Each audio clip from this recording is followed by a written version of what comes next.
Hello everyone, welcome to IAS point. आज हम यहाँ पे बात करने वाले हैं, अपना जो न्यू चैप्टर है उसको स्टार्ट कर रहे हैं, राष्ट्रवाद। ठीक है, तो इससे रिलेटेड जितनी भी बातें हैं वो चीज़ें हम कवर करेंगे। अभी हमारी 11th क्लास की एनसीईआरटी पॉलिटी का पार्ट फर्स्ट ही चल रहा है, यानी कि जो 11th क्लास की एनसीईआरटी वो 2 पार्ट्स में है, इसका पार्ट अभी फर्स्ट ही चल रहा है। तो यहाँ पे जो उसी का चैप्टर है, यहाँ पे 7th, क्योंकि अभी तक हमने 6 चैप्टर तक कंप्लीट की है बातें, एंड आई होप कि वो बातें आपको बहुत अच्छे तरीके से समझ में भी आई होंगी। ठीक है, और हो सकता है कि एक बार में ना आई हो, और यदि आप मेरी बताई स्ट्रेटेजी फॉलो कर रहे हैं तो मैं किसी पे थोप नहीं रही हूँ कि आप मेरी ही बताई जो मैं बताती हूँ वही फॉलो करो, लेकिन हाँ, वो आपके लिए कहीं ना कहीं बहुत अच्छा हो सकता है। मुझे ऐसा लगता है कि हो सकता है। ठीक है, तो आप टाइम बर्बाद ना करके अपनी वही स्ट्रेटेजी फॉलो करिए बेहतर तरीके से, कि पहले बुक पढ़िए, देन वीडियोज देखिए, फिर बुक पढ़िए। यानी कि आपकी इस तरीके से क्या हो जाएगी कि हमारी पहली रीडिंग बुक, दूसरा हमारा हो जाएगा हमने वीडियो देखा, और यहाँ पे मैं एक भी पॉइंट नहीं छोड़ रही हूँ। ठीक है, तो पूरा एक एक वर्ड पढ़ पढ़ के बता रही हूँ, तो उसका आपका सेकंड हो जाएगा। देन थर्ड बार आप फिर बुक पढ़ोगे, फिर आपको कभी टाइम मिले फिर एक बार आप वीडियो देख लो। उससे क्या होगा कि आपका वो बहुत अच्छे तरीके से क्लियर हो जाएगा। ठीक है, एंड अब हो भी रहा होगा यहाँ पे आपको ऐसा समझ में कुछ चेंजेस अपने आप में आप देख पा रहे होंगे। तो यहाँ पे अभी आप लोग हम लास्ट में जो संशोधन करते हैं, आज मैं उसको करवाऊंगी, कल नहीं करवा पाई थी, तो वो भी करेंगे। उसको भी आप लोग नोट्स में लिखते जाइए, और बेहतर तरीके से जितना मैं लिखवा रही हूँ सिर्फ उतना ही लिखना है। ठीक है, ज़्यादा नहीं लिखना आपको, और उस बस लिखते जाइए, और वो भी धीरे धीरे हमारा क्या है कंप्लीट होता जाएगा। अब यहाँ पे आते हैं अपने चैप्टर पे कि क्या है, लास्ट में ही बात करेंगे, तो आप लोग एंड तक बने रहिएगा। तो यहाँ पे क्या है, हमारा राष्ट्रवाद है। ठीक है, तो राष्ट्रवाद से रिलेटेड हम बात करने वाले हैं। इसमें क्या है, सबसे पहले देख लेते हैं कि हमें पढ़ना क्या क्या चीज़ें हैं इस चैप्टर के अंदर।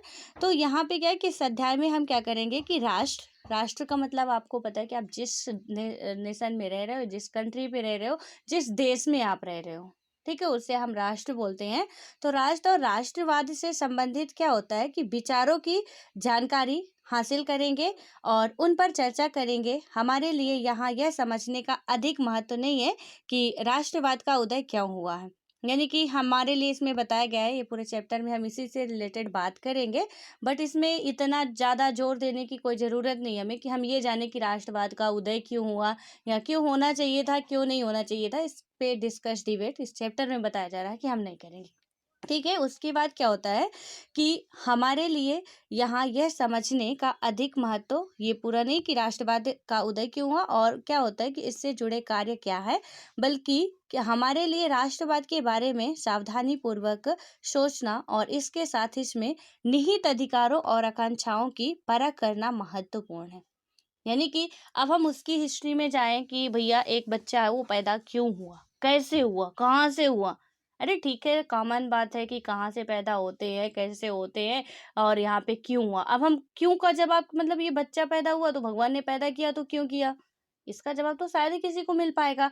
कि कोई भी बच्चा एक आतंकवादी भी बन सकता है बड़ा होने के बाद, एक बहुत बड़ा ऑफिसर भी बन सकता है, एक देश का प्रेसिडेंट भी बन सकता है, एक खिलाड़ी भी बन सकता है। कोई जानता है कि ये बच्चा क्यों पैदा हुआ, नहीं पता किसी को। ठीक है, तो अब उस पे हम मतलब अपना रिसर्च करें, कुछ भी करें, फिर भी हमें कोई आंसर नहीं मिलने वाला, टाइम बर्बाद करेंगे हम। इसी तरीके से इसमें भी है कि आप राष्ट्रवाद के बारे में ना जानो तो बेटर है, इसके मतलब कि इसका उदय क्यों है इसकी तह तक मत जाओ। बेटर है कि आप इसमें देखो कि जो चीजें हैं, यानी कि यहाँ पे राष्ट्रवाद में जो चीजें हैं, क्या वो हमारे लिए बेहतर है, या क्या वो सही तरीके से काम कर रहा है, या इसे कैसे करना चाहिए, वो चीज़ें हम देखेंगे। कि भाई चलो ठीक है, बच्चा पैदा हो जाता है तो बच्चे को हम देखेंगे कि ये किस में इंटरेस्ट रख रहा है, किधर को इसका रुझान ज़्यादा है, कहाँ ये जाना चाहता है। धीरे धीरे बच्चे को देख के ना हमारी समझ जो है कि हम बच्चे के बारे में, जो भी पेरेंट्स होते हैं वो समझते हैं कि बच्चे को क्या करने का, मतलब क्या करने का इसकी इच्छा हो रही है, वो खेलना चाहता, पढ़ना चाहता, घूमना चाहता, क्या करना चाहता, वो धीरे धीरे हमें पता चलता है। तो इसी तरीके से हमें क्या है कि हमें राष्ट्रवाद के बारे में उसका ज़्यादा ये क्यों क्या कैसे नहीं देखना है, सिर्फ इतना देखना है कि इसके अंदर जो भी है वो किस तरीके से बेहतर बनाया जा सकता है, या कैसे अच्छा हो सकता है, या हमारी आकांक्षाएं इच्छाएं जो भी होती है, तो उन सब की परख करना कि कैसे हो सकता नहीं हो सकता, वो चीज़ें हम यहाँ पे देखने वाले हैं। इसके बाद क्या होगा कि इस अध्याय में मतलब कि इस अध्याय के अध्ययन मनन में हम क्या करेंगे, यहाँ पे राष्ट्र और राष्ट्रवाद की अवधारणाओं को समझने, यानी कि हम लोग राष्ट्रवाद और राष्ट्रवाद की जो अवधारणाएं हैं उनको समझेंगे। राष्ट्रवाद की शक्ति और सीमाओं को स्वीकार करने, यानी कि इस चैप्टर को पढ़ने के बाद हमारे अंदर क्या क्या चीज़ें डेवलप हो जाएंगी, कहाँ कहाँ तक पहुँच सकते हैं हम अपने थिंकिंग के जरिए। तो इसमें क्या है कि यहाँ पे हम यदि इस चैप्टर को पूरा कंप्लीट करते हैं तो राष्ट्र और राष्ट्रवाद की अवधारणाओं को समझने के लिए थोड़ी बहुत हमारी समझ जो है वो अच्छी हो जाएगी। जो अभी नहीं समझ में आ रहा वो भी हमें समझ में आने लगेगा, ठीक है। अभी जो हम हवा में बात करते हैं क्लियरली बात करेंगे, फिर ऐसे ही नहीं जो भी मन करे वही बोल देंगे, तो ऐसे नहीं होगा। देन उसके बाद क्या होता है कि राष्ट्रवाद की शक्ति और सीमाओं को स्वीकार करने, यानी कि उसकी शक्ति कैसे होती है या सीमाएं कैसे स्वीकार करते हैं वो चीज़ें। और क्या होगा कि लोकतंत्र एवं राष्ट्रवाद के बीच संबंध सुनिश्चित करने की जरूरत को स्वीकार करने में समर्थ हो सकेंगे हम लोग, ठीक है। ये चैप्टर पढ़ने के बाद इतनी चीज़ें हमारे अंदर डेवलप हो जाएंगी, 3 चीज़ें भी डेवलप हो जाएंगी, यानी मान लीजिए कि बहुत सारी चीज़ें हमारे अंदर डेवलप हो जाएंगी, ठीक है। तो अब देखते हैं इसका सबसे पहले इंट्रोडक्शन देखते हैं क्या है राष्ट्रवाद, आगे फिर बढ़ते हैं कि क्या क्या होता है, ठीक है।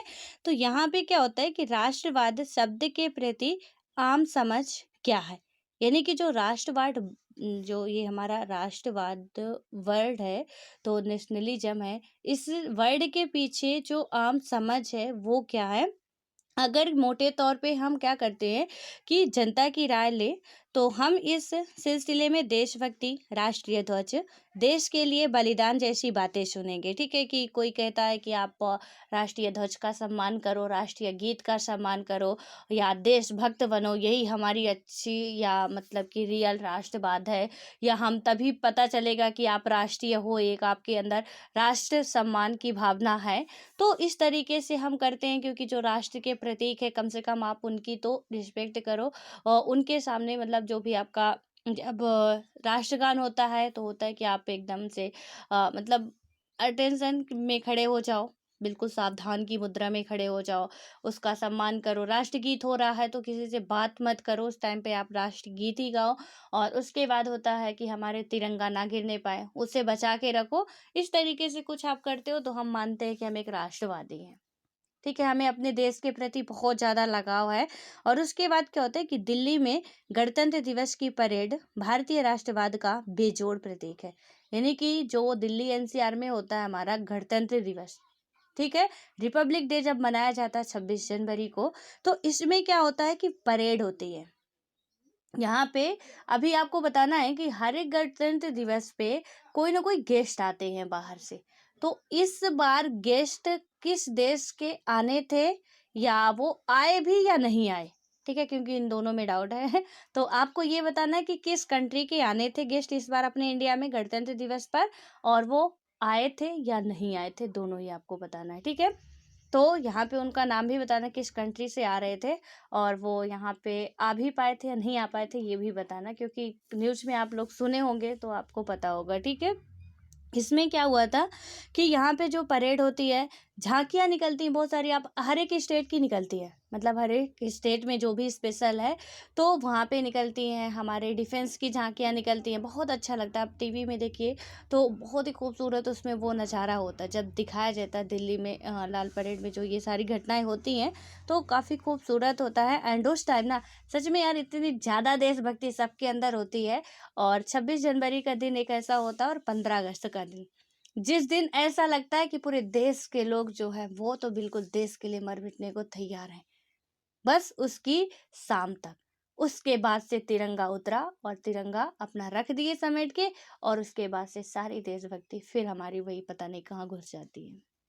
लेकिन उस दिन 2 दिन तो ऐसा लगता है कि हम सब के अंदर बहुत ज़्यादा देशभक्ति इतना बिल्कुल हो जाता है अंदर से कि आज ही मिल जाए अंग्रेज वगैरह तो हम तो निपटा ही देंगे।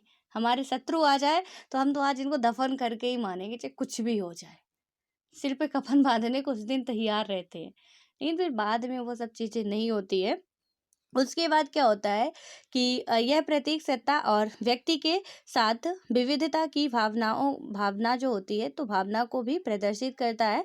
कई लोग क्या करते हैं कि इस विविधता को भारतीय राष्ट्र से जोड़ते हैं, लेकिन क्या होता है, अगर हम गहराई से जानने की कोशिश करते हैं या गहराई से जानने की कोशिश करें, तो क्या होता है, पाएंगे कि राष्ट्रवाद की सुस्पष्ट और सर्वमान्य परिभाषा करना आसान नहीं है। यानी कि हम ये कह दें कि हम अदर अदर स्टेटों की झांकियाँ दिखा रहे हैं, हम सबकी जितनी भी होती हैं, हमारे जो भी डिफेंस में है, चाहे आपका थल सेना हो, वायु सेना हो, तो कोई भी हमारा डिफेंस है, सबकी आपको देखने को मिलेगा, सबकी परेड होती है, ठीक है।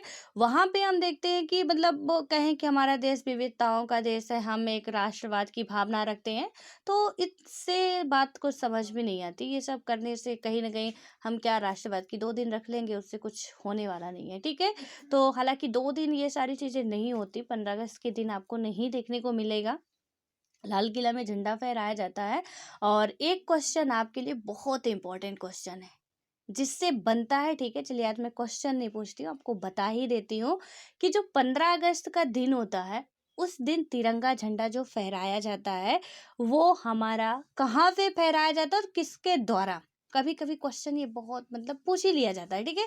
कोई भी वनडे लेवल के एग्जाम में या पीसीएस वाले भी कभी कभी कुछ ऐसे तुच्छ क्वेश्चन पूछ लेते हैं, तो हमें इन पे नज़र बना के रखनी चाहिए कि जो हमारा तिरंगा है, वो 15 अगस्त के दिन और 26 जनवरी के दिन, दोनों ही दिन क्या होता है, अलग अलग जगह पे तिरंगा फहराया जाता है।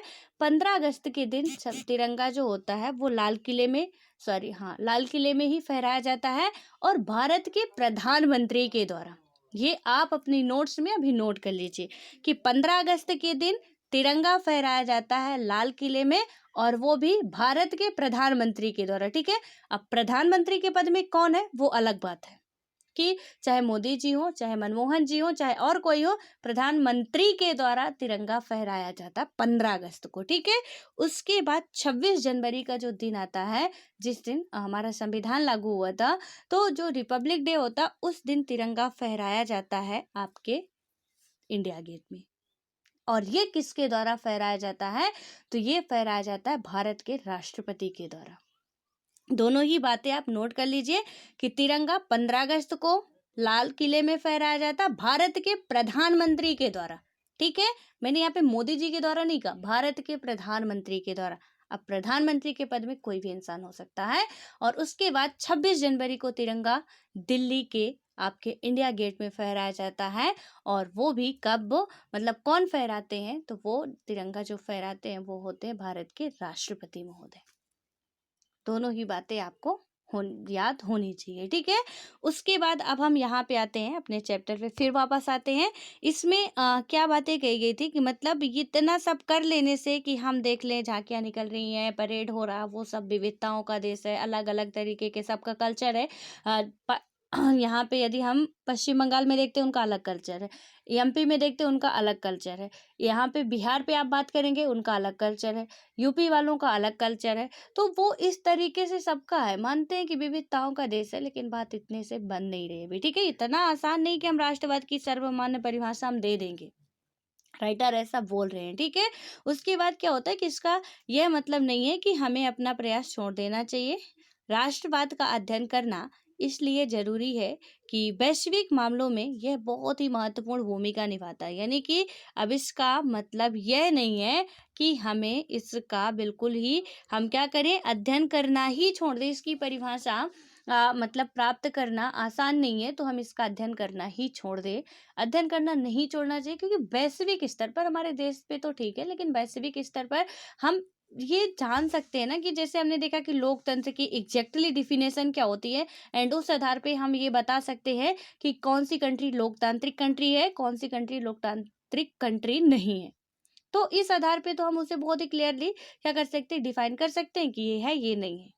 बट इसके लिए क्या होना कि जहाँ पे यहाँ पे यदि हमें राष्ट्रवाद की सही डिफिनेशन नहीं पता होगी, तो हम कैसे डिफाइन करेंगे कि भाई ये कंट्री लोग मतलब राष्ट्रवाद है, यहाँ पे नेशनलिज्म है या नहीं है। तो अभी ऐसा नहीं कि हमें छोड़ देना चाहिए, बच्चा पैदा हुआ उसकी क्यों हुआ, कैसे हुआ, तो कहीं ना कहीं वो आप पढ़ते हो, मनोविज्ञान वाला आता है, ठीक है। वो चीज़ें हमें करते रहनी चाहिए। साइंटिस्ट आज बहुत कुछ कर चुके हैं, बाहर ही माँ का गर्भाशय बना के बाहर ही बच्चे को पैदा कर रहे हैं। हाँ, वो अलग बात है कि बिना माँ के गर्भाशय के बच्चे का विकास हो नहीं पा रहा, ठीक है? तो वो नहीं कर पा रहे, लेकिन वो उन्होंने अध्ययन करना, ये काम मुश्किल है। सेम जैसे मैंने एग्जाम्पल दिया है बच्चे का, इसी तरीके से कि मुश्किल है काम, बहुत मुश्किल है, लेकिन उसका पीछा तो छोड़ने वाले नहीं हैं हम, ठीक है? तो जब तक अपने को मतलब ऐसा नहीं होता कि यहाँ जब खाना खाते हैं, तो अब तो ख़ैर ठीक है कि कुछ मतलब ज़्यादातर लोग डाइटिंग पे चलने की कोशिश करते हैं कि हम फिट-फाट रहें। लेकिन कुछ लोग, पहले क्या होता था, हम खाना खाते हैं हम लोग और ऐसा खाना अच्छा स्वादिष्ट वाला मिल जाए तो फिर क्या है, मतलब गर्दन से निकलने भी लगे तो भी हम चाहते थे कि मतलब अभी जितना है थाली में वो भी खा जाएँ, क्योंकि इतना अच्छा खाना है। तो अब हम लोगों की इच्छाएँ कभी ख़त्म होती नहीं है, तो हम यहाँ पे इच्छाएँ, हम क्या मतलब हम एक इंसान की बात कर रहे हैं, चाहे फिर वो हमारे इंडिया के हों, चाहे अदर कंट्री के हों, ठीक है? हम एक इंसान हैं और इंसानों की इच्छाएँ कभी ख़त्म नहीं होती। हालाँकि इच्छाएँ किसी की नहीं ख़त्म होती, तो जो जीव-जंतु होते हैं वो बोल नहीं पाते, और हम लोग क्या है, हम लोग एक अद्वितीय प्राणी हैं। अद्वितीय प्राणी, एक बार हम लोग शायद इसी बुक में पढ़े थे, अद्वितीय प्राणी, कि जो मनुष्य होता है वो एक अद्वितीय प्राणी होता है, मतलब आपके समान अब इस दुनिया में कोई नहीं है। हम एक मनुष्य है और मनुष्य जैसे कोई भी नहीं है। मैं ऐसे नहीं कह रही कि आप इतने महान हो कि आपके जैसा अब दुनिया में पैदा ही नहीं हुआ है। मैं ये बात कर रही हूँ कि हम सब मनुष्य हैं और मनुष्य के समान अब कोई ऐसा प्राणी नहीं जो सोचने की क्षमता हो, जिसके अंदर समझने की क्षमता हो, अपनी बातें दूसरों के सामने प्रकट करने की क्षमता हो, वो सिर्फ हम लोगों में ही है। इसलिए हम अद्वितीय होते हैं, ठीक है? और इसलिए हमारी सोच, विचार सब कुछ बहुत ही अलग टाइप का चलता है। तो चाँद तक पहुँच गए, अद्वितीय प्राणी होने हैं तभी तो पहुँच गए, ठीक है? उसके बाद क्या होता है कि पिछली 2 शताब्दियों के दौरान राष्ट्रवाद एक ऐसे सम्मोहक राजनीतिक सिद्धांत के रूप में उभरा है, जिसने क्या किया, इतिहास रचने में योगदान किया है, और इसने क्या किया कि उत्कट निष्ठाओं के साथ-साथ गहरे मतलब गहरे विदेशों को भी प्रेरित किया है। इससे जनता को जोड़ा है, यानी कि इससे ने क्या किया है कि जनता को जोड़ने का काम किया है, तो विभाजित भी किया है, यानी कि राष्ट्रवाद कहीं न कहीं जनता को यदि जोड़ा है, तो विभाजित भी करने का काम भी यही किया है। अभी वो भी देखेंगे कैसे किया, बहुत सारे एग्ज़ाम्पल हैं, और इतने अच्छे एग्ज़ाम्पल हैं कि आप बहुत ही आसानी से समझ सकते हैं कि कैसे हुआ, ठीक है? कि कैसे इसने जोड़ा और कैसे इसने तोड़ा। तो यहाँ पे इसके बाद क्या हुआ कि इसने क्या किया, अत्याचारी शासन से मुक्ति दिलाने में मदद की, तो इसके साथ ही यह विरोध, कटुता और युद्धों का कारण भी रहा। यानी कि अत्याचारी शासन से तो हमें मुक्ति दिला दी, राष्ट्रवाद आया हमारे देश में, हमें क्या हुआ, मुक्ति मिल गई, जो भी अत्याचारी शासन थे, कि अब हमारे अंदर भी वो पावर आ चुकी है कि यदि हमारी सरकार गलत कर रही है, तो हम सरकार को भी गिराने की हिम्मत रखते हैं। राष्ट्रवाद आया तो हमारे अंदर तो इतनी पावर आ गई कि सरकार गलत कर रही है तो हम सरकार को भी गिरा सकते हैं, यानी जो उस टाइम पे सत्ता पे है उन्हें तो हम जमीन पे ला ही सकते हैं, ठीक है? लेकिन ये विरोध भी उत्पन्न कर रहा है बहुत सी चीजों में, कि विरोध, कटुता, युद्धों का भी कारण यही बन रहा है। साम्राज्यों और राष्ट्रों के ध्वस्त होने का यह भी एक कारण रहा है। उसके बाद क्या होता है कि राष्ट्रवादी संघर्षों ने राष्ट्रों और साम्राज्यों की सीमाओं के पुनर्निर्धारण में योगदान किया है। आज क्या होता है कि आज भी दुनिया का एक बड़ा भाग विभिन्न राष्ट्र राज्यों में बटा हुआ है। आज भी हमारी दुनिया का बहुत बड़ा भाग जो हिस्सा है वो विभिन्न राष्ट्र राज्यों में बटा हुआ है। हालांकि क्या होता है कि राष्ट्रों की सीमाओं के पुनर्संयोजन की प्रक्रिया अभी खत्म नहीं हुई है, और मौजूदा राष्ट्रों के अंदर भी अलगाववादी संघर्ष आम बात है। अब यहाँ पे देखिए सीमाओं का विवाद, यानी ये विवाद कैसे उत्पन्न करता है। हमने राष्ट्रवाद की भावना बताई, हम यहाँ पे देख रहे हैं कि राष्ट्रवाद हमारे अंदर होता, बहुत ज्यादा हमें पावर भी दे देता। उसके बाद क्या होता, हमने कह दिया कि ये जो भारत नामक देश है या राष्ट्र है वो हमारा है, हम भारतीयों का है, ठीक है? अब हम यहाँ पे क्या कर रहे हैं, जो भी बॉर्डर पे कंट्रियां हैं, ठीक है, तो ऐसा तो है नहीं कि कहीं पे हवा महल है हमारा, कि बस हम हवा में, हमारा इंडिया है तो किसी के साथ सीमा टच नहीं करता, तो जैसा भी हो रहा वो हो जाएगा। अब ये राष्ट्रवाद विवाद कैसे उत्पन्न कर रहा है? बांग्लादेश भी कह रहा है कि हम एक राष्ट्रवादी देश है, ठीक है, हम एक राष्ट्रवाद, यहाँ पे हमारे देश में राष्ट्रवाद की भावना है। पाकिस्तान भी कह रहा है कि हमारे देश में राष्ट्रवाद की भावना है। चाइना भी कह रहा है कि हमारे देश में राष्ट्रवाद की भावना है, ठीक है। अब यहाँ पे क्या होगा, अपने अपने जमीन के लिए, यानी कि जम्मू कश्मीर में उधर चाइना भी इधर से हमला कर रहा है, उधर से पाकिस्तान भी कर रहा है। सियाचिन जो है पाकिस्तान, चाइना उधर मतलब क्या कर रहा है, येलोसी वाला, और उसका पीओके है, तो वहाँ पे पाक अधिकृत जो कश्मीर है तो वो तो पाकिस्तान ने ले लिया, ठीक है। लेकिन फिर भी अभी विवाद चल ही रहा हमारा, अभी तक ये जो भूमि है ना, इसका विवाद का निपटारा हुआ नहीं। आपको थोड़ा समझ में कभी आपने सोचा होगा कि मतलब ये फालतू जमीन के लिए क्या होता है कि ये क्यों लड़ रहे हैं। आप देखते हो कि वहाँ मतलब क्या है, बर्फ है और कुछ है नहीं ना, तो आपको कुछ प्राकृतिक संसाधन मिल सकते ना, और कुछ मिल सकता है। तो आपने कभी मैं आपको एक गूगल वो बताती हूँ, थोड़ा सा आप उसे कर लिया करिए, वहाँ से आपको क्लियरली होगी, ठीक है। तो यहाँ पे जैसे वो आप गूगल मैप होगा, आप सबके पास हो, मोबाइल में रहता है गूगल मैप, तो गूगल मैप में जाएंगे, कोई भी प्लेस डालते हैं, आपका वो सैटेलाइट उसमें ऑप्शन होता है, यहाँ पे ऐसे ऐसे करके होता है, उसे आप क्लिक करेंगे, उधर वो देता है कि मतलब सैटेलाइट पे देखना है आपको, या कैसे देखना, नॉर्मल देखना, सारी चीज़ें रहती है, आप उसे देखेंगे। सैटेलाइट वाले में देखेंगे पूरा, आपको ना आपका घर तक भी दिख जाता है उसमें। वहाँ पे जब हम देखते हैं तो ऐसा लगता है कि यार मतलब क्या है इसमें, तो बस बर्फ ही बर्फ है, यहाँ पे क्यों मरे जा रहे हैं ये लोग, मतलब भारत वाले भी, चाइना वाले भी, पाकिस्तान वाले भी। लेकिन उसका ना बहुत बड़ा महत्व है, क्योंकि वो जहाँ पे है वहां से क्या कर सकते हैं हम, जो पड़ोसी कंट्री है वो क्या कर रही है उस पे नजर रख सकते हैं। वो जमीन जो है वो हमारी, यदि उसे हमने छोड़ दिया तो हमारे देश को खतरा हो सकता है, उन्होंने छोड़ दिया तो उन्हें हमारे देश, उनके देश को खतरा हो सकता है, या किसी और ने छोड़ा तो उनके देश को ये खतरा हो सकता है। इसलिए जो भी बॉर्डर वाले कंट्री है उनमें विवाद चलता ही रहता है जमीन को लेके। अभी आपने देखा था कि नेपाल ने हमारा जो काला पानी वाला था, लिपियाधुरा था, वो अपने में मिला लिया था, अपने मैप में दिखा रहा था, ठीक है। तो ये प्रॉब्लम्स क्रिएट हमारी होती रहती हैं, और यहाँ पे हम जमीन के लिए क्यों लड़ते हैं, भले ही हमारी बंजर जमीन हो। एक बार शायद नेहरू जी ने ही कहा था, मुझे एग्जैक्टली याद नहीं किसने कहा था, बट हाँ स्टेटमेंट याद है कि स्टेटमेंट क्या था, ठीक है। तो यहाँ पे क्या था कि उन्होंने कहा था कि मतलब पाकिस्तान ले भी लेता है तो इस बंजर जमीन का हम करेंगे भी क्या, शायद नेहरू जी ने ही कहा था। तो वहाँ पे अब ये तो पता नहीं किसने ये बातें कही थी, इसकी पूरा मेरे माइंड से, लेकिन उन्होंने पता है क्या कहा था कि बहुत अच्छी बातें कही थी कि बंजर जमीन है ये, इसे हम क्या करेंगे, इसका क्या मतलब है, ले लेने देते हैं। तो वो महान व्यक्ति जो थे, हाँ मुझे याद नहीं आ रहा नाम, आपको याद आए तो बताना, मैं खोज करके कल बताऊंगी। तो उन्होंने क्या कहा था कि मतलब आपका सिर भी गंजा हो चुका है, बंजर है, वो भी बाल नहीं है बिल्कुल भी, तो क्या हम गर्दन कटवा देंगे।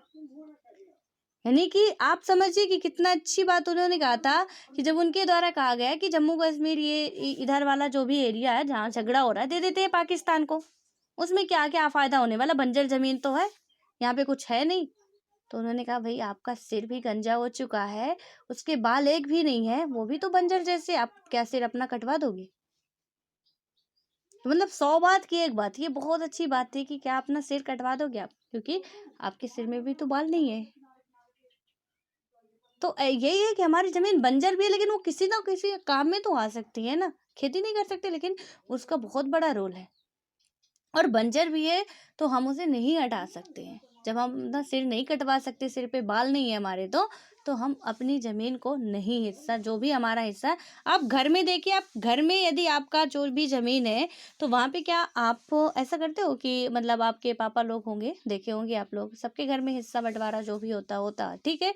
तो वहां पे क्या कोई 1 इंच भी जमीन छोड़ता, कोई नहीं छोड़ता है, चाहे वो फिर बंजर हो, चाहे वे फिर उपजाऊ हो, चाहे कैसी भी जमीन हो, अपना हक जो है उसे लेके ही रहते हैं। और ये बहुत बड़ा इसका रोल होता है, ठीक है। और यहाँ पे ये राष्ट्रवाद ना यही भी बात कराता है कि वो कह रहा है कि हम भी राष्ट्रवादी है, हम भी राष्ट्रवादी है, हमें भी चाहिए, हमारा राष्ट्र यहाँ से आता है, हमारा राष्ट्र की सीमा यहाँ से, हमारे की यहाँ से है, और ये विवाद चलता रहता है बहुत अच्छे तरीके से। आप यदि, मैं डेली बोलती हूँ, प्लीज न्यूज़पेपर पढ़ा करो। एंड आज आप लोगों को बताना है कि आप में से कितने लोग न्यूज़पेपर पढ़ते हैं, ठीक है? क्योंकि इतना सब बोलने में यार गला सूख जाता है, तो थोड़ी बहुत आप बात मानेंगे तो अच्छा लगेगा ना हमें भी बोलने में। तो इसलिए मैं भी देखूँ कितने लोग आप लोग बात मान रहे हैं। तो बताइएगा ज़रूर कौन-कौन न्यूज़पेपर, हिंदी, इंग्लिश कोई मैटर नहीं करता, आप कौन-सा न्यूज़पेपर पढ़ रहे हो, अपने रीजनल न्यूज़पेपर ही पढ़ो, कुछ भी पढ़ो आप, पढ़ो, न्यूज़पेपर पढ़ो, मैं ये कह रही हूँ। ठीक है। और यदि आपको आपके आईएएस पॉइंट के द्वारा डेली न्यूज़पेपर जितने भी आते हैं वो सारे प्रोवाइड कराए जाते हैं, चाहे वो टेलीग्राम ग्रुप हो, चाहे व्हाट्सएप ग्रुप हो, कोई भी हो। तो बहाना तो बिल्कुल नहीं कि हमारे पास न्यूज़पेपर नहीं है, बिंदास पढ़िए आप लोग। और वो एक बार आया था ना कि न्यूज़पेपर अब नहीं होंगे पब्लिश, बट वो किस तरीके से हम लोग कर रहे हैं, ठीक है, वो आपकी जिम्मेदारी नहीं, लेकिन आपको न्यूज़पेपर मिल रहे हैं तो फ्री में मिल रहे हैं, आप पढ़िए। कोई बहाना, बस ये है हम लोगों का कि आप बहाना मत बना के बैठ जाओ कि यार मिलता ही नहीं है। तो एंजॉय करिए, पढ़िए और बताइएगा ज़रूर कितने लोग पढ़ते हैं। उसके बाद हमारा यहाँ पे आता है कि राष्ट्रवाद जो होता है कई चरणों से गुजर चुका है। उदाहरण के लिए हम बात करें तो 19वीं शताब्दी में क्या हुआ था कि यूरोप में इसने कई छोटी-छोटी रियासतों के एकीकरण से बृहत्तर राष्ट्र राज्यों की स्थापना का मार्ग प्रशस्त किया था। और उसके बाद आज के जर्मनी और इटली का गठन, एकीकरण और सुदृढ़ीकरण की इसी प्रक्रिया के जरिए हुआ था। और यहाँ पे क्या हुआ था कि लातीनी अमेरिका में बड़ी संख्या में नए राज्य भी स्थापित किए गए थे। और उसके बाद क्या हुआ था कि राज्य की सीमाओं के सुदृढ़ीकरण के साथ स्थानीय निष्ठाएं और बोलियां भी उत्तरोत्तर राष्ट्रीय निष्ठाओं एवं सर्वमान्य जन भाषाओं के रूप में विकसित हुई है। नए राष्ट्रों के लोगों ने क्या किया है कि एक नई राजनीतिक पहचान अर्जित की जो राष्ट्र राज्य की सदस्यता पर आधारित थी। पिछली शताब्दी में हमने अपने देश के मतलब देश को क्या किया था, सुदृढ़ीकरण और यानी कि मजबूत करने की ऐसी ही प्रक्रिया से गुजरते हुए देखा है। हमने अपने देश को भी कुछ ऐसी प्रक्रियाओं से गुजरते हुए देखा है कि यहाँ पे हमारी खुद की लैंग्वेज होनी चाहिए, हमारे खुद के धर्म होने चाहिए, हमारी खुद की भाषा होनी चाहिए, हमारे लोगों में अपनी आपसी बहुत अच्छी संबंध होने चाहिए। वो सारी एक चीज़ कोई राष्ट्रवाद की परिभाषा कह दे कि हम 26 जनवरी या 15 अगस्त के दिन बिल्कुल देशभक्ति में लीन रहते हैं, उसी तरीके के सॉन्ग सुनते हैं, अपना फेसबुक में जो भी हम पोस्ट करते हैं, स्टेटस लगा दिए, व्हाट्सएप पे, टेलीग्राम पे पोस्ट कर दिए, वही हमारी देशभक्ति है, तो नहीं। अगर रियल में देशभक्ति का मतलब यहाँ पे देखा जाए, मैं वर्तमान समय में बात करूं तो आपको यदि सच्ची देशभक्ति दिखाना है, सच्ची देशभक्ति हमें दिखाना है, तो हम में से कुछ लोग हैं ना, हम मेरे ही मतलब यहाँ पे ही मेरे ही घर में कुछ ऐसे लोग हैं जो क्या बोलते हैं कि जब कभी बोला जाएगा कि किसी की हेल्प करनी चाहिए और देखिए नेहरू जी ने क्या किया था, गांधी जी कितने महान थे, तो यहाँ पे क्या सुनने को मिलता है कि मतलब क्या उस टाइम तो अंग्रेज थे ना तो वो महान बन गए, राम के टाइम में रावण थे तो महान बन गए, हमारे टाइम पे तो कोई है ही नहीं, अब महान कहाँ से बने। तो अब यहाँ पे तो ऐसी सोच है कि भैया उस टाइम पे तो उनके टाइम पे अंग्रेज थे तो रानी लक्ष्मीबाई युद्ध लड़ गई। अब मैं ये कहूँ कि मेरे टाइम पे तो ऐसा कोई नहीं जिससे मैं युद्ध लड़ जाऊं, मेरे तो कोई कुछ छीन नहीं रहा जिससे मैं ऐसा कुछ करूं कि फेमस हो जाऊं, ठीक है, मतलब अपनी देशभक्ति दिखा सकूं। तो मैं अभी आपको बता रही हूँ कि आपके पास अभी क्या है कि आप देशभक्ति दिखा सकते हो। हमारे यहाँ पे सच्ची देशभक्ति यही होगी कि इस टाइम पे यानी कि लॉकडाउन फिर से लगने वाला है, ठीक है, ये एक वैश्विक आपदा है, कोविड-19 जो चल रहा है। कई राष्ट्रों में लॉकडाउन लग चुका है, कई राज्यों में भी लॉकडाउन की घोषणा हो चुकी है और हो सकता है कि आने वाले दिनों में फिर से पूर्ण तरीके से लॉकडाउन लगने वाला होगा, ठीक है। तो ऐसी बातें हो रही हैं क्योंकि यहाँ मेरे एमपी में भी कई जिलों में लॉकडाउन अच्छे मतलब पूरे तरीके से क्लोज कर दिया गया है। तो ऐसी संभावना है कि लॉकडाउन पूरे भारत में भी लग सकता है। तो इसलिए हमारी तो यही सच्ची देशभक्ति होती है कि एक तो मास्क पहने रहें रेगुलर, हम अपनी सेफ्टी कर ले, वही हमारी इस टाइम पे देशभक्ति है कि हम रेगुलर मास्क पहने रहें, ये लापरवाही ना करें, अपना जो भी सैनिटाइज वगैरह है करते रहें और कहीं भी जा रहे हैं किसी से भी हाय हेलो वगैरह थोड़ा दूर से ही करें। और हाँ, यदि हमारे आस पड़ोस में पूर्ण लॉकडाउन की वजह से हमारे पास कुछ है और हमारे पड़ोसी के पास नहीं है, तो उसे हम किसी भी तरीके से उसके पास तक पहुंचा दे, वो भी एक सच्ची हमारी देशभक्ति होगी। क्योंकि आज देश का एक नागरिक वो जो आपके पड़ोस में रह रहा है वो भूखा सो जाएगा, तो आप देशभक्ति के काबिल नहीं। आप ऐसा नहीं कह सकते हो कि हमारे अंदर राष्ट्रवाद की भावना है। आप या हम कोई भी फिर उसके हकदार नहीं कि हम ये बातें कहें, लेकिन यदि ऐसा काम करते हैं तो हम कह सकते हैं प्राउडली, और कहेंगे भी नहीं तो वो है ना कि कोई देखे या ना देखे, खुदा तो देख रहा है। तो यहाँ पे किसी की दिखावटी नहीं, किसी को कुछ नहीं कि अब अंग्रेज आएंगे तभी देशभक्ति दिखाएंगे, या जो मुगल सल्तनत वाले हैं तभी देशभक्ति दिखाएंगे। नहीं, जो यहाँ पे चल रहा है वही सच्ची देशभक्ति है, और इसमें ये आप बहुत कुछ कर सकते हैं, बहुत कुछ कर सकते हैं। तो बस हमारी सोच का है कि हम कैसे कर ले। तो इंतजार नहीं करना कि जब कोई आएगा तो हम मार के भगाएंगे तो वही देशभक्ति होगी, ऐसा नहीं है। उस टाइम की सिचुएशन अलग थी। आज आप इस तरीके से यदि करते हो तो देशभक्ति आपके अंदर ये माना जाएगा कुट कुट के भरी, आपको अपने देशवासियों से मोहब्बत है, प्यार है यहाँ पे। क्योंकि आप एक राष्ट्रवादी इंसान हो तो बिल्कुल ऑब्वियस है कि जो भी अपने आप को कहता होगा कि हम राष्ट्रवादी इंसान है, तो उसे तो अपने देश की हर एक चीज से, सिर्फ इंसान से नहीं, हर एक चीज से प्यार होगा। हम यहाँ पे एक देश राष्ट्रवाद की भावना करते हैं, मतलब बताते हैं कि हम राष्ट्रवादी हैं, और क्या करते हैं, कभी भी हमने अनशन आंदोलन किया, सीधे तोड़ फोड़ करना, सरकारी चीजों का नुकसान करना शुरू कर देते हैं। क्या आपको पता है कि वो चीजें हम अपनी नुकसान कर रहे हैं? जितनी भी चीजें हम नुकसान करते हैं, गवर्नमेंट के पास जो पैसा जाता है वो हमारा जाता है। गवर्नमेंट जो भी डेवलप करती है वो हमारे पैसे से करती है, तो हम नुकसान किसका कर रहे हैं? हम अपना ही नुकसान कर बैठते हैं। हमने सरकारी ट्रेनें तोड़ दी, सरकारी बसें तोड़ दी, सरकारी कार्यालय तोड़ दिए, हमने सरकारी स्कूल को बर्बाद कर दिया। हम नुकसान किसका कर रहे हैं? अपना कर रहे हैं। क्योंकि वो कहीं ना कहीं से हमसे ही पैसा निकालेगी और हमारे ही पैसे पे फिर वो विकास होता है। ये चीजें आप अभी यदि नहीं समझ पा रहे होंगे, आप यूपीएससी में उतर ही आए हैं, सारी चीजें आप बहुत अच्छे तरीके से समझ जाएंगे। यूपीएससी क्लियर हुआ तो हुआ, नहीं हुआ तो नहीं हुआ, लेकिन आप एक समझदार इंसान जरूर बन जाएंगे। ये तो बात तय है। पढ़ पढ़ के ना किताबें आपको बहुत कुछ ज्ञान दे जाएंगी, और ऐसा नहीं कि आप यदि सही ढंग से करते हैं तो नहीं होगा। और उसके बाद अब क्या होता है कि लेकिन राष्ट्रवाद क्या होता है, बड़े बड़े साम्राज्यों के पतन में हिस्सेदार भी रहा है।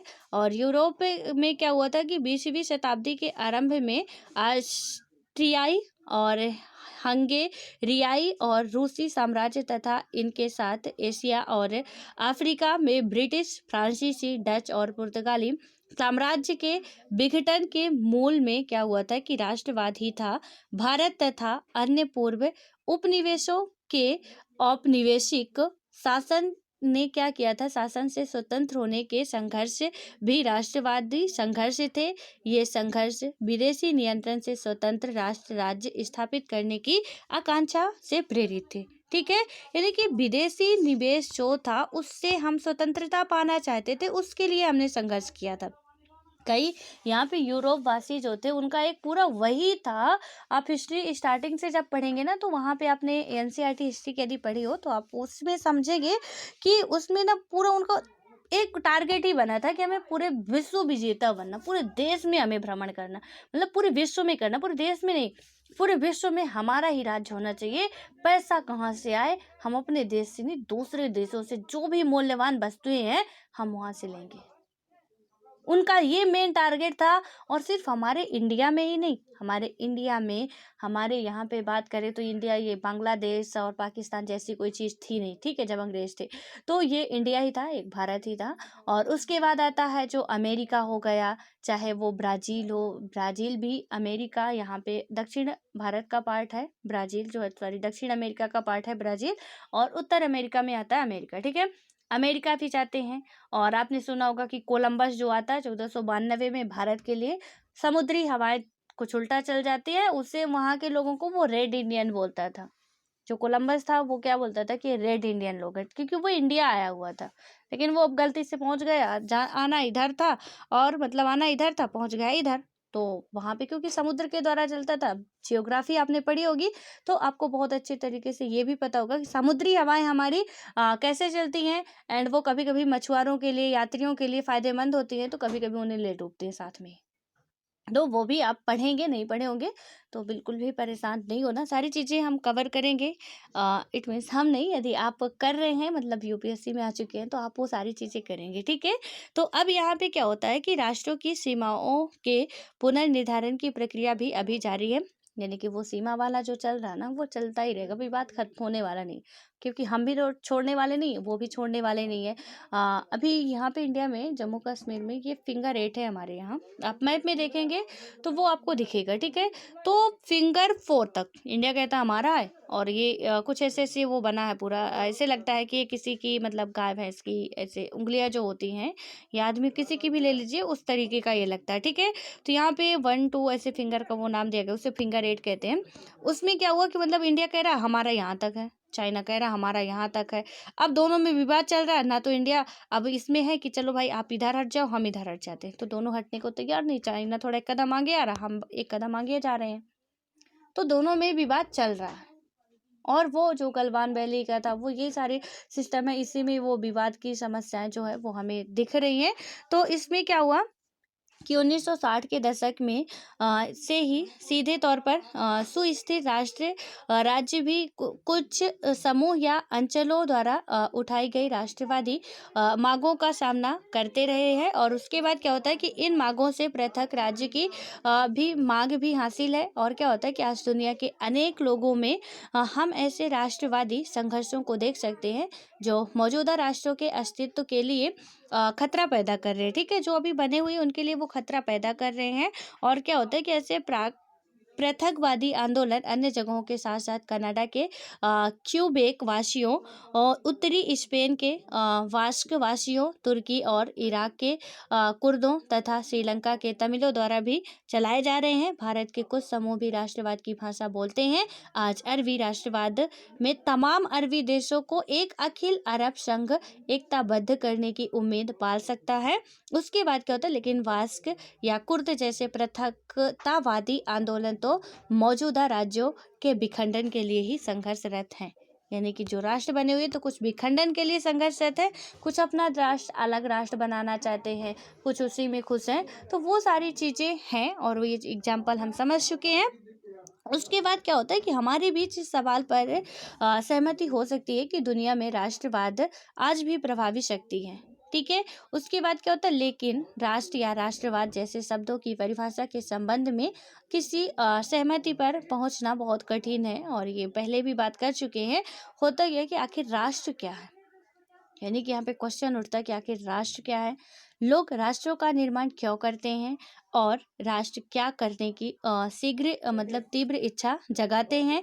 उसके बाद यानी कि हम राष्ट्र की ही इच्छा क्यों करते हैं, हम यहाँ पे तीव्र इच्छा जगाते हैं कि नहीं राष्ट्रवाद होना ही चाहिए, आंदोलन करने पे बिल्कुल उतारू हो आते हैं, तो क्यों ऐसा करते हैं, ठीक है। उसके बाद क्या होता है, अब लोग अपने राष्ट्र की खातिर त्याग करने और प्राण तक न्यौछावर करने के लिए क्यों तैयार रहते हैं। अभी हमने देखा ना कि अंग्रेजों ने हमारे यहाँ औपनिवेशिक शासन किया, तो हमने क्या किया, उन्हें भगाने की कोशिश की, हमने उन्हें रखने की कोशिश नहीं की। हमने कहा कि हमें राष्ट्रवाद वाली कंट्री चाहिए, हमें ये अंग्रेजों वाला कि कोई दूसरा आके हम पे शासन करे वो हमें एक्सेप्ट नहीं था, ठीक है। तो हम उसके लिए संघर्ष किए। राष्ट्र तत्व, देशभक्ति के दावे राज्य तत्व यानी कि राजकीय शक्ति के दावों से क्यों और कैसे जुड़ जाते हैं। क्या राष्ट्रों को पृथक रहने या राष्ट्रीय आत्मनिर्णय का अधिकार प्राप्त है, यानी कि राष्ट्र को पृथक रहने या राष्ट्रीय आत्म निर्णय का अधिकार प्राप्त है। अभी वो सारे क्वेश्चन का जवाब हम देखेंगे। उसके बाद क्वेश्चन आता है कि क्या पृथक राज्य तत्व को स्वीकार किए बगैर राष्ट्रवाद के दावे को संतुष्ट किया जा सकता है। और इस अध्याय में हम इनमें से कुछ मुद्दों की पड़ताल करेंगे, ठीक है। इतने जितने ये मुद्दे हुए, इनमें से जितने भी मुद्दे हैं उन सबको हम समझेंगे। तो पहला ये हमारा कि राष्ट्र और राष्ट्रवाद क्या है, इसके बारे में सबसे पहले समझेंगे, लेकिन वो कल समझेंगे, ठीक है, क्योंकि टाइम ओवर हो रहा है, अभी हमें संशोधन भी करना है। तो यहाँ पे आई होप कितना समझ में आ गया होगा, और जो भी डाउट हो प्लीज़ पूछा करिए। तो इसमें अभी शायद हाँ गोपाल का ही डाउट था कि जियोग्राफी के लिए आप बोल रहे थे, तो मैंने आपको कल भी बताया था कि जियोग्राफी मैंने लगभग लगभग कुछ चीज़ें छूट गई हैं, एनसीईआरटी से ही मैंने कराया है पूरी चीज़ें, ठीक है। तो 11th और 12th की हमारे लिए एनसीईआरटी इम्पॉर्टेंट है और कोई नहीं है, इतना ज़्यादा नहीं है, तो मैंने इसी से कराया है। आप देख सकते हैं जाके, जो दिव्य एजुकेशन है आप तो उसमें ऐड भी है, तो वहाँ से आप जियोग्राफी पहले उसके वीडियोस देखिए, क्योंकि अब वो दोबारा बनाना थोड़ा, मतलब कि यहाँ पे अदिति मैम पढ़ा रही हैं, वो भी अच्छा पढ़ाती हैं, तो आप देख सकते हैं। और नहीं समझ में आ रहा, आप वो जितने भी वीडियो हैं, ठीक है, जो भी हैं 40-50, आप उन वीडियोज को देखिए और फिर बताइए। आपको ना समझ में आए तो मैं फिर कोशिश करूँगी कि हो सकता है कि मैं बना पाऊँ, क्योंकि जो चीज़ें पहले से बनी हुई हैं तो आप उसे कर लेते हैं तो वो अच्छा होगा उसके, क्योंकि थोड़ा ना आसान हो जाएगा यदि आप वहाँ से कर लेते हैं, आपके लिए भी। और मैंने पूरी कोशिश की है समझाने की कि वो चीज़ें एकदम से क्लियर समझ में आ जाए, जितने एक एक पॉइंट हैं। आपको बिल्कुल भी एनसीईआरटी से अलग कुछ भी नहीं मिलेगा, कुछ भी एनसीईआरटी से अलग नहीं मिलेगा। हाँ, ये बात ज़रूर है कि करंट अपडेट है, और करंट अपडेट में एनसीईआरटी से थोड़ा अलग आपको मिल जाएगा, क्योंकि एनसीईआरटी में वो चीज़ें नहीं होती। तो अब जो टॉपिक हम पढ़ रहे हैं, तो यदि हमने सुनामी पढ़ा, तो अब सुनामी जहाँ पे भी आए तो वो तो बातें हमें डिस्कस करनी होगी, ठीक है। यदि उस टाइम पे आ भी गई तो हमें उसमें कोई हर्ज नहीं होना चाहिए, और हम करंट अपडेट करके पढ़ रहे हैं तभी अच्छा है, वरना तो वो हमारे लिए डेड ही होता है, ठीक है। इसलिए आप लोग वहाँ से देखिए। नहीं समझ में आए गोपाल तो आप मुझे बताइए कि नहीं आ रहा है, कुछ में इसमें सुधार करने की ज़रूरत है, तो मैं फिर देखती हूँ क्या करती हूँ, ठीक है। आप लोगों के लिए हम लोग पूरी कोशिश करते हैं कि किसी तरीके से पूरा जो भी आपका कंप्लीट हो जाए, बट सबसे पहला आपका काम है कि आप पहले उसे देखिए, और ना समझ में आए तो बताइए ज़रूर, और समझ में आ रहा तो अच्छी बात है। और ये बिल्कुल नहीं सोचना कि ये एनसीईआरटी का नहीं है, पूरा एनसीईआरटी मैंने पढ़ा, पूरी एनसीईआरटी का है। हाँ, अभी एनसीईआरटी के एक एक चैप्टर नहीं मिलेंगे आपको, पॉइंट वाइज है वो, तो वहाँ से आपको एक एक पॉइंट क्लियर होंगे। और वो नहीं समझ में आ रहा तो फिर मैं बोलूँगी यही कि आप मुझे ज़रूर बताएं कि नहीं समझ में आ रहा, दोबारा पढ़ाने की ज़रूरत है, ठीक है। क्योंकि उस टाइम पहली बार था तो हो सकता है ज़्यादा अच्छे से ना समझा पाई हूँ, तो आप बता सकते हैं बेहिचक। ऐसा नहीं कि देखिए, मुझे झूठी तारीफ़ तो बिल्कुल पसंद नहीं है, तारीफ़ किसी भी तरीके से पसंद नहीं है, तो इसलिए नहीं भी समझ में आ रहा, आप बेझिझक बोल सकते हो कि नहीं आया समझ में मैम, इसमें नहीं आ रहा, आप दोबारा पढ़ाइए या दोबारा बताइए, तो वो मैं कर दूँगी, ठीक है। इसके लिए आपको बिल्कुल परेशान नहीं होना है।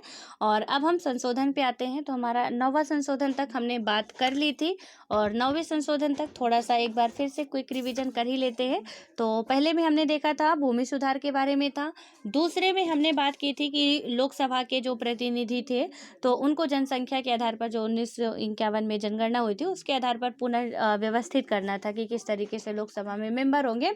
तीसरे संविधान संशोधन में हमने देखा था कि 1954 में हुआ था, और इसमें क्या था कि जो आवश्यक खाद्य पदार्थ है उन्हें हमने क्या देखा था कि केंद्र सूची, मतलब राज्य सूची में थे तो उन्हें केंद्र सूची में लाया गया था, तीसरे संविधान संशोधन में ये हुआ था, ठीक है। उसके बाद जो चौथा संविधान संशोधन आता है, तो चौथा संविधान संशोधन मैंने आपको लिखवाया नहीं था, इसमें क्या बातें कही गई थी चौथे में, कि इसके अंतर्गत जो भी संपत्ति को लोकहित में यदि क्या करती है हमारी जो सरकार है वो हमसे ले लेती है, तो हम उसमें कोई ऑब्जेक्शन नहीं उठा सकते हैं, ठीक है। हमें कोई अधिकार नहीं कि हम सुप्रीम कोर्ट तक जाएं, ये हमारा चौथा संविधान संशोधन 1955 कहता है। उसके बाद 1955 में ही 5वां संविधान संशोधन आता है, और ये क्या कहता है यहाँ पे कि जो राज्यों के पुनर्गठन है और ये जो सीमा नाम परिवर्तन है, आर्टिकल 3 के तहत इसमें संशोधन किया गया था, तो उसमें से क्या बातें कही गई थी कि यहाँ पे जो भी उनका स्टेट के जो भी विधानसभा के मेंबर होते हैं, या मतलब जो भी, मतलब किसी हर एक स्टेट से, हम पहले भी बता चुके हैं आपको कि कैसे कैसे इनका गठन होता है, राज्यसभा में मेंबर कैसे जाते हैं, लोकसभा में मेंबर कैसे जाते हैं, हमारे विधानसभा के मेंबर कैसे बनते हैं, ठीक है।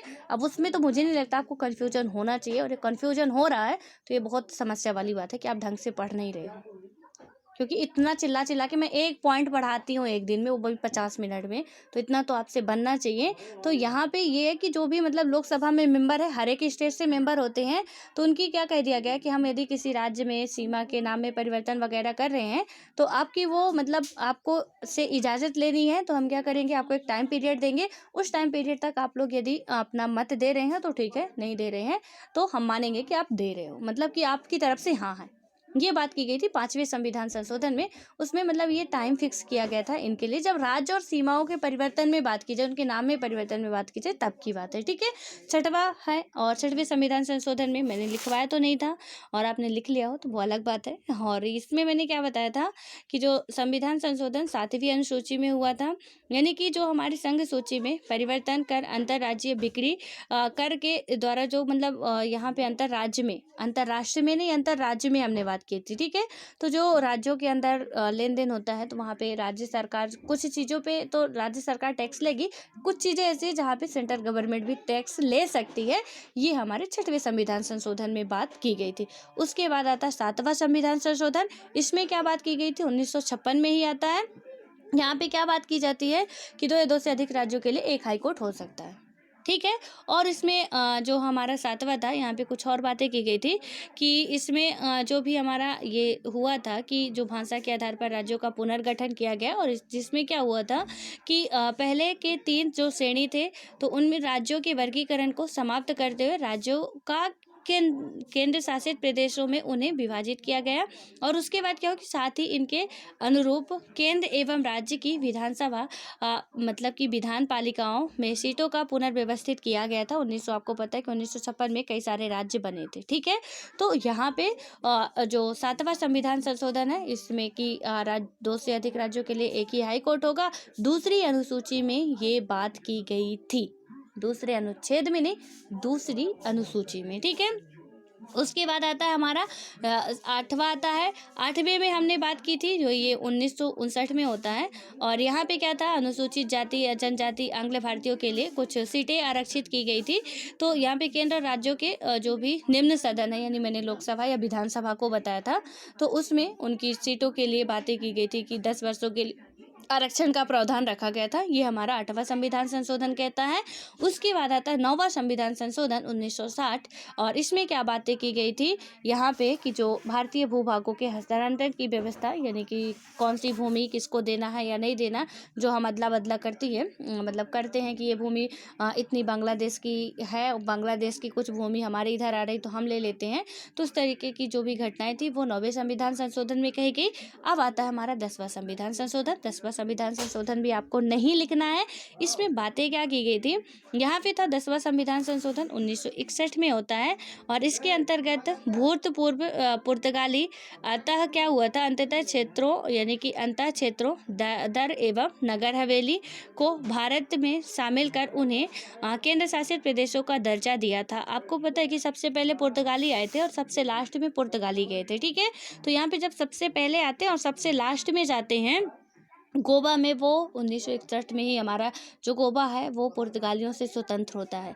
तो इसमें क्या हुआ था कि 1961 में ही ये संशोधन किया जाता है। 10वां संशोधन आता है कि जो भूतपूर्व पुर्तगाली हैं अंतर क्षेत्र, यानी कि जो दादरा एवं नगर हवेली पुर्तगालियों के ही क्षेत्र में था, तो भारत में शामिल कर उन्हें केंद्र शासित का दर्जा दिया जाएगा। यानी कि दादर एवं नगर हवेली जो है वो कब हमारे इंडिया में शामिल हुआ केंद्र शासित प्रदेश के रूप में, किस संविधान संशोधन के द्वारा, तो 10वें संविधान संशोधन 1961 में ये शामिल किया गया था।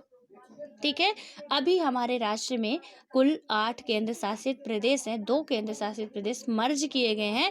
आपको कमेंट बॉक्स में वो दोनों के नाम बताना है कि कौन कौन से मर्ज किए गए हैं। ठीक है, और उसके बाद क्या था, हमारा 11वां संविधान संशोधन आता है, ये भी 1961 में होता है, ये लिखना है आपको। इसमें क्या हुआ था, 11वें संविधान संशोधन में इसके अंतर्गत उपराष्ट्रपति के निर्वाचन के प्रावधानों में परिवर्तन कर इस संदर्भ में तीनों सदनों के संयुक्त अधिवेशन को बुलाया गया। साथ ही क्या किया गया था कि यह भी निर्धारित किया गया कि निर्वाचक मंडल में पद की रिक्तता के आधार पर राष्ट्रपति या उपराष्ट्रपति के निर्वाचन को चुनौती नहीं दी जा सकती है। यानी कि क्या बताया गया कि इसके अंतर्गत उपराष्ट्रपति के निर्वाचन के प्रावधानों में परिवर्तन किया गया, और यहाँ पे उपराष्ट्रपति ही नहीं, राष्ट्रपति एवं उपराष्ट्रपति के निर्वाचन के संबंध में पूरा स्पष्टीकरण कर दिया गया था। और निर्वाचन मंडल यदि अधूरा होने पर भी राष्ट्रपति का निर्वाचन होगा। अब कैसे निर्वाचन मंडल अधूरा होने पर भी राष्ट्रपति और उपराष्ट्रपति का चुनाव होगा, तो आपको पता है कि जो इलेक्टेड मेंबर होते हैं राष्ट्रपति के चुनाव में वही भाग लेते हैं। ठीक है। तो यहाँ पे जब राष्ट्रपति के चुनाव में वही भाग लेते हैं, पार्टिसिपेट करते हैं, सो जितने भी हमारे लोकसभा, राज्यसभा, या यहाँ पे एक बात और आप ध्यान में रखिएगा, जब हालांकि मैं राष्ट्रपति पढ़ाऊंगी वहाँ पे ये चीज़ें आपको कराऊंगी, लेकिन इसमें क्या है कि राष्ट्रपति के चुनाव में जो पार्टिसिपेट नहीं करते 45 मेंबर होते हैं। यहाँ पे जो राष्ट्रपति जिस को नॉमिनेट करता है, या राज्यपाल अपने राज्य में विधानसभा में एक मेंबर नॉमिनेट होते हैं, वो राज्यपाल करता है। तो राज्यपाल 31 मेंबरों को नॉमिनेट किया, राष्ट्रपति के द्वारा जो नॉमिनेट मेंबर राज्यसभा में 12, लोकसभा में 2, ये सारे मेंबर इसमें पार्टिसिपेट नहीं करते हैं, कि आपको पता होनी चाहिए, कभी कभी क्वेश्चन बन सकता है। और इसमें क्या बात की गई थी कि कहीं का भी निर्वाचन मंडल अधूरा होने पर भी राष्ट्रपति का निर्वाचन होगा, यानी कि सपोज मान के चलिए कि कोई ऐसा कह दे कि ये निर्वाचक मंडल जो है वो अधूरा है, यानी कि जितना चाहिए उतना नहीं है, तो राष्ट्रपति का चुनाव, कहीं की सरकार गिर गई तो कई जगह की गिर गई सरकार, अब कह रहे हैं कि जितना चाहिए उतना नहीं है, तो राष्ट्रपति का चुनाव होना, राष्ट्रपति अपने पद पे नहीं है और राष्ट्रपति का पद खाली है, तो वहाँ पे राष्ट्रपति का चुनाव होगा, चाहे निर्वाचक मंडल अधूरा हो चाहे पूरा हो। ये बात आप ध्यान में रखिएगा। ये 11वें संविधान संशोधन 1961 में, उस टाइम पे JL नेहरू और राजेंद्र प्रसाद ही, अभी इनका कार्यकाल चल रहा है। उसके बाद आता है हमारा जाके कितना संविधान संशोधन, 12वां संविधान संशोधन।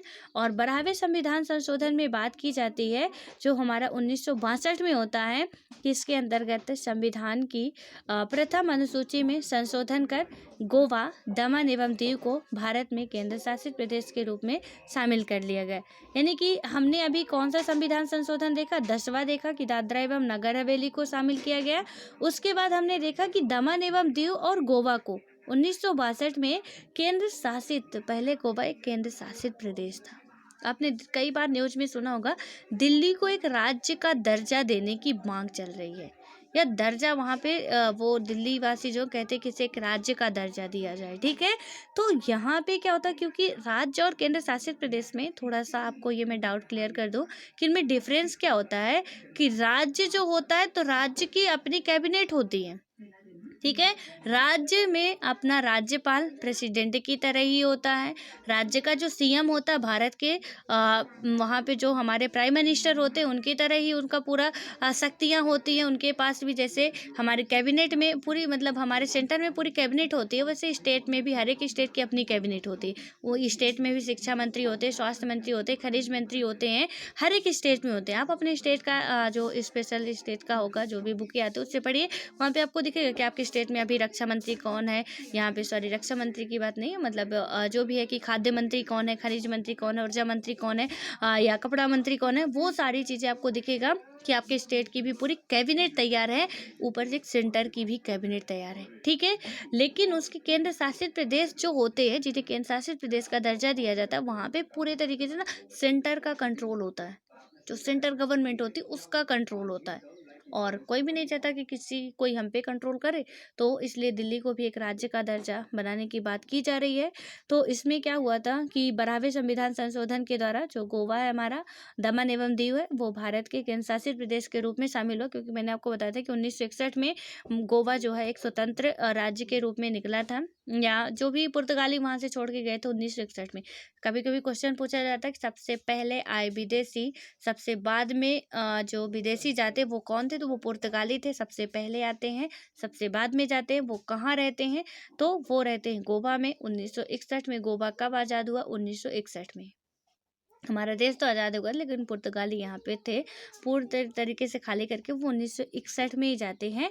और उसके बाद क्या होता है, फिर आता है 13वां संविधान संशोधन, और 1962 में ही होता है। और इसके अंतर्गत नागालैंड के संबंध में विशेष प्रावधान अपनाकर एक राज्य का दर्जा दिया गया था। तो ये 12वां, 13वां, 14वां उतना खास नहीं है हमारे लिए, इतना पूछा भी नहीं जाता किसी किस राज्य का दर्जा कब दिया गया था। तो यदि हमारा मतलब गोवा के ही है अब, तो गोवा के लिए इम्पोर्टेंट है। या यदि हम बात करते हैं तो हम नागालैंड के हैं तो इम्पोर्टेंट है, अदरवाइज आप उसे स्किप कर देंगे तो कोई बात नहीं है, ठीक है। हालांकि मोटा मोटा हमें जान के रखना चाहिए। तो यहाँ पे जो 13वां है वो नागालैंड के संबंध में उसे राज्य का दर्जा दिया गया था। 14वां संविधान संशोधन 1963 में होता है और इसके द्वारा क्या किया गया था कि केंद्र शासित प्रदेशों के रूप में जो हमारी पुदुचेरी है को भारत में शामिल किया गया था 14वें संविधान संशोधन के द्वारा 1963 में। और इसके द्वारा क्या किया गया था कि हिमाचल प्रदेश, मणिपुर, त्रिपुरा, गोवा, दमन और दीव और पुदुचेरी जो है केंद्र शासित प्रदेशों में विधान पालिका की मंत्रिपरिषद की स्थापना की गई थी, ठीक है। जो विधान पालिका है तो इन 1963 के 13वें संविधान संशोधन में ही ये सारी बातें, सॉरी 13वां नहीं, 14वें संविधान संशोधन में सारी बातें कही गई थी। ये आपको लिखना कुछ नहीं था। अब आता 15वां संविधान संशोधन जो कि आपको लिखना है। ये भी होता 1963 में ही होता है और इसके अंतर्गत यानी अभी JL नेहरू ही हैं, लेकिन आपके जो प्रेसिडेंट है वो बदल जाते हैं। 1963 में प्रेसिडेंट आपके डॉक्टर राधाकृष्णन सर्वपल्ली थे, ठीक है। तो यहाँ पे प्रेसिडेंट आपके बदल जाएंगे, अभी प्रधानमंत्री JL नेहरू ही है। और यहाँ पे क्या होता है, भारतीय न्यायिक प्राधिकरण संबंधी बातें होती है 15वें संविधान संशोधन में। वो कैसे होती है कि इसके अंतर्गत उच्च न्यायालय के न्यायाधीशों की सेवा मुक्ति की आयु 60 से बढ़ाकर 62 कर दी गई तथा इसमें क्या हुआ था कि अवकाश प्राप्त न्यायाधीशों की उच्च न्यायालय में नियुक्ति से संबंधित प्रावधान भी बनाए गए थे। तो यहाँ पे क्या हुआ कि मतलब उच्च न्यायालय में नियुक्ति से रिलेटेड प्रावधान बनाए गए थे। जो भी हमारा हाई कोर्ट, सॉरी जो उच्च न्यायालय है यानी कि हम बात करते हैं यहाँ पे हाई कोर्ट, उसके बारे में ये सारी बातें कही गई थी। और सर्वोच्च न्यायालय की यहाँ पे बात नहीं है। उच्च न्यायालय के न्यायाधीश के अंतर्गत क्या बताया गया था कि जो सेवा मुक्ति है तो मतलब ये है कि रिटायरमेंट जो होता है यानी कि जो उनके पद से इस्तीफा देते हैं या उन्हें पद से हटाया जाता है कि उनकी 5 साल की मतलब 5 साल का कार्यकाल पूरा हो या कि वो 62 वर्ष पूर्ण हो। पहले 60 था, 62 कर दिया गया है। अब प्रेजेंट टाइम में आपको बताना है, प्रेजेंट टाइम में पता करके बताना कि हाई कोर्ट के जो वो जज होते हैं तो उनकी जो एज है, लास्ट लिमिट कितनी होती है, कितने एज तक वो पद पे बने रह सकते हैं, यानी कि जो हमारी अंतिम आयु होती है जज बनने की वो कितनी है, ठीक है। पहली नहीं अंतिम वाली बताना है कि कितनी है, क्योंकि पहले जो हमारा 15वां आता उसमें 62 कर दिया गया था तो क्या अभी वही है या नहीं है, आपको ये बताना, पता करना है। उसके बाद आता है हमारा 16वां और 16वें संविधान संशोधन से कल हम बात करेंगे कि क्या क्या है इसमें, क्या क्या हुआ, क्योंकि इसमें ज़रूरी नहीं तो लिखना जितना मैंने बताया उतना ही है। आपको 11वें के बाद 15वें को ही लिखना है। उसके बाद आपको अभी क्योंकि यहाँ पे जो राधाकृष्णन सर्वपल्ली हैं वो आते हैं हमारे राष्ट्रपति के रूप में और ये थे पहले हमारे, हम बात करें तो उपराष्ट्रपति भी थे राधाकृष्णन सर्वपल्ली जी। तो इनके बारे में भी क्वेश्चन पूछा जाता है तो आपको याद रखना है, ठीक है। अब मिलते हैं नेक्स्ट वीडियो में।